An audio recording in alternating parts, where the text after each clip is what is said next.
Okay. And They then want us to separate the boys from the girls as well? No. No. No, literally just dog spaying and neutering, and then cat spaying and neutering. Okay. And then did you want to do just dog or both? We'll see how we're doing on time. Okay, cool. Okay. Do you want to shut the door to me? Yes, because he's going to be annoying. Props are good. You already neutered doing. Okay. Okay. Is it already going? Yeah. Oh. It looks like it's positioned well. Cool. Am I looking right at it? Yeah. You're good. I'm good. Okay, cool. And then you start by reading the whole script. Okay. Hi, I'm Dr. Striley with 43rd Avenue Animal Hospital, and I'm here today to talk a little bit about the benefits of spaying and neutering your pets. And then you read my assistant. Oh, sorry. Okay. My assistant, Erin, will be asking some questions. Hold on, I gotta start that over. Okay. I'm reading.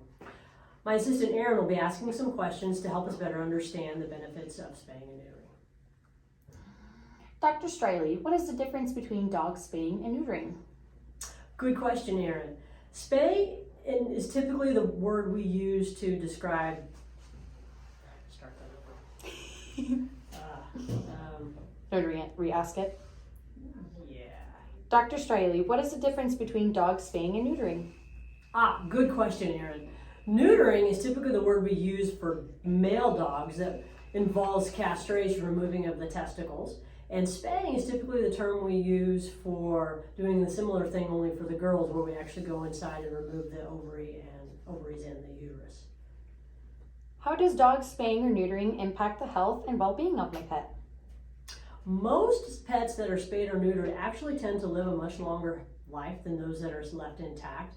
God, this seems so forced. I'm going to start this over. Hoy. It's hard, right? It is. Okay. Okay, I'm ready. How does dog spaying or neutering impact the health and well-being of my pet? Another good question, Erin. Spaying dogs and... It's so hard. Doesn't feel natural, right? It doesn't feel natural at all. No. I'm sure you guys are used to a lot of this, so please bear with me. Okay. All right. Want me to re-ask it? Yeah, hang on. Okay. How does dog spaying or neutering impact the health and well-being of my pet? Good question. Dogs that are spayed or neutered tend to live longer lives than those of their intact brethren. Spayed and neutered dogs also tend to have fewer of certain health conditions than our intact dogs do as well. How soon should I bring your pet in to see? That is so worded wrong. Should I bring your pet in to see a veterinarian? How soon should I bring my pet in to see a veterinarian to get my dog spayed or neutered? I'm gonna try that again. Yeah, the wording is so weird. Yeah. How soon should I bring? How should I word it? How soon should I bring how soon should someone bring their pet in? That works. Okay. How soon should someone bring their pet in to see a veterinarian to get their dog spayed or neutered? It's a good idea to schedule an appointment with your veterinarian as soon as you adopt your new furry friend. Make that appointment, get to meet your veterinarian and the veterinary team, and then you can have that discussion about how old is your pet and what vaccines potentially does your pet still need in order for them to start out life and on the right track. And so really, right when you adopt that baby is a good time to get in and make or establish a relationship with a veterinarian. What are some possible conditions that can be helped by spaying or neutering my dog? Spaying and neutering helps prevent a lot of unwanted issues in dogs and cats. From as simple as neutering male dogs tends to make them less apt to want to roam around the neighborhood, and in some instances less apt to want to pick fights with some of the neighbor dogs as well. Although neutering a dog doesn't guarantee they're not going to be a little bit assertive. But also neutering male dogs Neutered male dogs have a much lower incidence of prostate problems, including prostatitis and scary things like prostate cancer. Neutered male dogs also simply cannot develop testicular cancer as well. For our girls, spaying female dogs, we do see a lower incidence of breast cancer or mammary cancer in spayed dogs.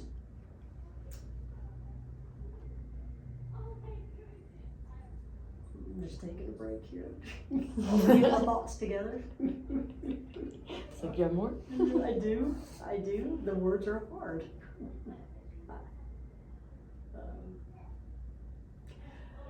Dogs that are spayed before their first heat cycle have a dramatically reduced chance of developing mammary cancer or breast cancer.